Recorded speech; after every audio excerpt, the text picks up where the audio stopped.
तो लोगों का डाउट आने लगा है, स्मॉल कैप फंड्स को लेके कंसर्न आने लगा है। और पीछे स्मॉल कैप्स के अलावा मिड कैप को लेके भी कंसर्न आया था, तो अलग अलग एसेट को लेके कंसर्न आते रहता है।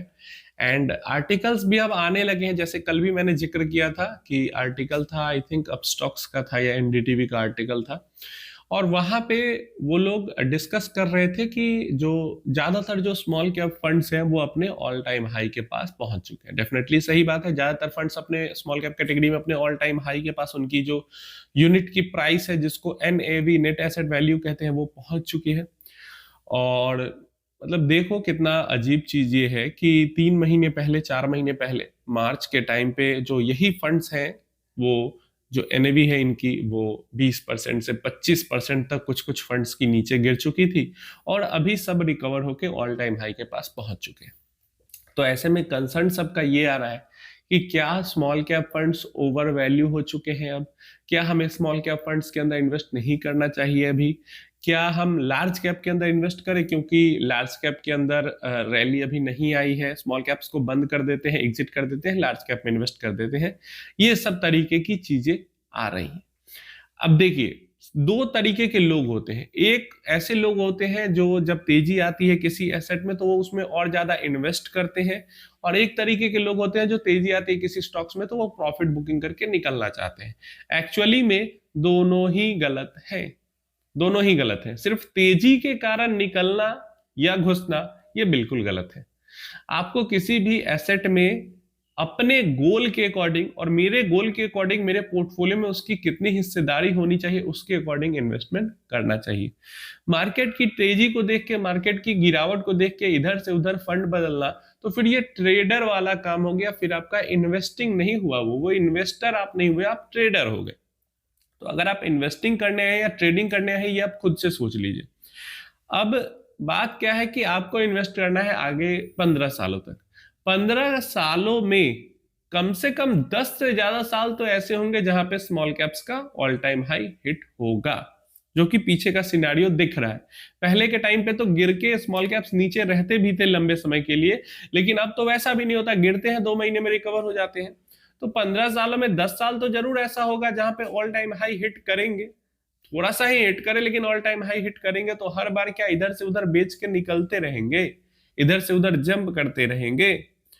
तो देखिए, जो पीई हाई लो की बात होती है, वैल्यूएशन हाई लो की बात होती है, ये हर 2 साल पे होगी या लगभग हर साल होगी। अगर अच्छे रिटर्न्स बना के देंगे फंड्स तो हर साल होगी। और मार्केट अगर खराब रहेगा तो जिस साल मार्केट खराब रहेगा उस साल नहीं होगी, फिर उसके अगले साल होगी। तो ये बातें हमेशा से होती आ रही है और ये बातें हमेशा होती रहेगी। 2020 के शुरुआत, 2020 के मार्च में गिरा था मार्केट।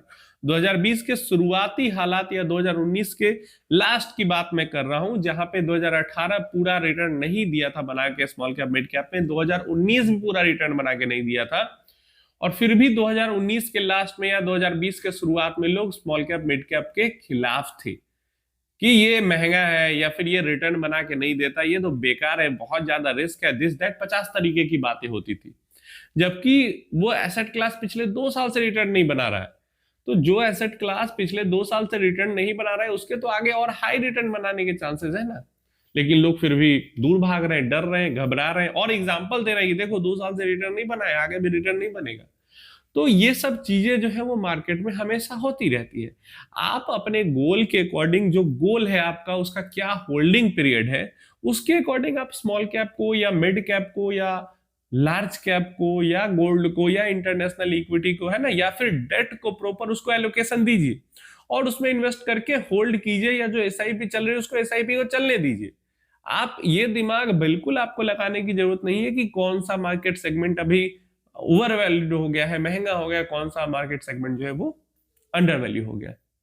यहाँ पे हमारे पास फंड मैनेजर है।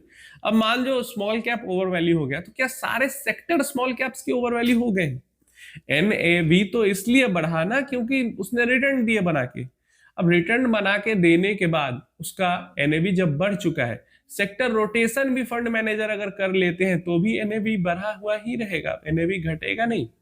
और ऐसा नहीं है कि स्टॉक मार्केट में हर सेक्टर एक ही टाइम पे ओवर वैल्यू हो जाएगा। सेक्टर रोटेशन नाम की भी चीज होती है दुनिया के अंदर, है ना। तो fund manager sector rotation time to time करते रहते हैं, और हमसे ज्यादा, हमसे क्वालिफाइड वहां पे वो है, तभी तो वो बैठ के मैनेज कर रहे हैं ना इतने हजारों करोड़ों का पैसा। तो हमें यहाँ पे इतना टेंशन हो रहा है अपने कुछ लाख रुपए के लिए, और जो 1,000 करोड़ लेके बैठा हुआ है, क्या वो मतलब शांति से बैठ के चाय पी रहा है, कॉफी पी रहा है? उसको टेंशन नहीं कि इतना पैसा मैनेज कर रहे हैं। तो वही चीज है, मुझे नहीं लगता किसी तरीके की भी परेशानी की जरूरत है, किसी तरीके से भी आपको परेशान होने की जरूरत है कि स्मॉल कैप्स का एनएवी हाई चला गया। और सिर्फ स्मॉल कैप की बात नहीं, मिड कैप की है या लार्ज कैप की है, हर किसी की बात है। ऐसे ही जब गोल्ड चल रहा था तो गोल्ड को लेकर बातें हो रही थी, सिल्वर चल रहा था तो सिल्वर के अंदर तो लोग घुसे ही जा रहे थे। हालांकि सिल्वर को तो मैं हमेशा ही मना करता हूं कि सिल्वर के अंदर आप बहुत ज्यादा इन्वेस्ट ना कीजिए, और खासकर जब रैली वैली दिखे तो दूर रहना चाहिए सिल्वर से। लेकिन गोल्ड के अंदर इन्वेस्ट किया जा सकता है, और सिल्वर और गोल्ड में दुनिया भर का जमाने का अंतर है सोने और चांदी के अंदर में, इसलिए सोना जरूरी है, चांदी जरूरी उतना ज्यादा पोर्टफोलियो में नहीं, है ना। तो सारे एसेट क्लास में ये होता है, सारे एसेट क्लास ऊपर जाते हैं, नीचे आते हैं, स्टैग्नेशन का फेज आता है, तो हर एसेट क्लास में होता है। गोल्ड में भी होता है, लार्ज कैप इक्विटी में भी होता है, इंटरनेशनल अलग अलग मार्केट में भी होते हैं, हमारे डोमेस्टिक मार्केट में भी अलग अलग मार्केट सेगमेंट में होता है, स्मॉल कैप में, मिड कैप में या लार्ज कैप में। तो हमें इसको लेके भागना नहीं है, सिंपल सा ये चीज ध्यान में रखना है। आपकी जो गोल है, मान लीजिए 10,000 की आप एसआईपी कर रहे हैं, तो 10,000 में से कितना आप दे रहे हैं लार्ज को, कितना दे रहे हैं गोल्ड को, कितना दे रहे हैं नेस्डैक को, कितना दे रहे हैं स्मॉल कैप को, कितना मिड कैप को, ये सब जरूरी है। ये एलोकेशन करना जरूरी है आपके गोल के अकॉर्डिंग, समझ गए। ये जरूरी नहीं है कि अब स्मॉल कैप बढ़ गया तो स्मॉल कैप को बेच देते हैं, अब मिड कैप बढ़ गया तो मिड कैप को बेच देते हैं, सारा पैसा उठा के लार्ज कैप में डाल देते हैं, या पूरी की पूरी इक्विटी मार्केट बढ़ गई तो पूरा इक्विटी को बेच के सारा पैसा उठा के गोल्ड में डाल देते हैं। क्योंकि इसका सिंपल सा रीजन है कि बढ़ गया, आज अभी आपको अभी के टाइम के अकॉर्डिंग लग रहा है बढ़ गया, यहां से 50% ऊपर चला जाएगा तो आप क्या कीजिएगा? आपने निकाल दिया स्मॉल कैप से, आप चले गए लार्ज कैप के अंदर, स्मॉल कैप 50% बढ़ गया, क्या कीजिएगा? आपको पता तो है नहीं कि गिरेगा कि नहीं गिरेगा। तो इसलिए गोल बेस्ड इन्वेस्टिंग कीजिए और ट्रेडिंग से दूर रहिए, सिंपल मेरा कहना यही है, ट्रेडिंग से दूर रहिए। एक 10 साल का टाइम पीरियड है, कितना भी आप इधर उधर जंप करेंगे ना, लार्ज से मिड, मिड से स्मॉल, स्मॉल से इधर उधर 50 जगह जंप करेंगे, और कोई जो इन्वेस्टर है वो 50 जगह जंप नहीं करेगा, सिर्फ एक फंड पकड़ेगा और उसके अंदर इन्वेस्टेड रहेगा।